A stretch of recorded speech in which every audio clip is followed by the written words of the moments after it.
This Ethernet adapter cable will allow you to use a Humminbird Ethernet cable, sold separately, to network an Ethernet-equipped Humminbird fish finder with other compatible fish finders, Ethernet accessories and Minn Kota iPilot link trolling motors. Compatible with Helix 7 G2N G3N models, all Helix 8, Helix 9, Helix 10, Helix 12 and Helix 15 models, 859 models, 899 models, 959 models, 999 models, 1159 models, and 1199 models. Come as a pack of 12. Cable length 1 foot.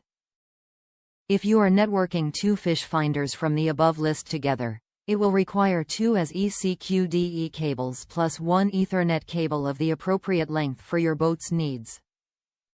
1-year limited warranty. Top reviews from the United States. Minn Kota to Helix connection. Worked flawlessly to connect my Minn Kota trolling motor to my Helix fish finder. Spendy but worked as intended.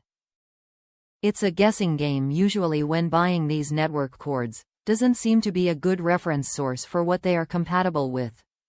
It was lucky guess to select this cord to connect my 565 Humminbird to my PowerDrive iPilot converted trolling motor. I had also purchased the dongle to connect my Helix 7, G2N, to the trolling motor also. Thank goodness for YouTube and the many videos out there to educate and inform.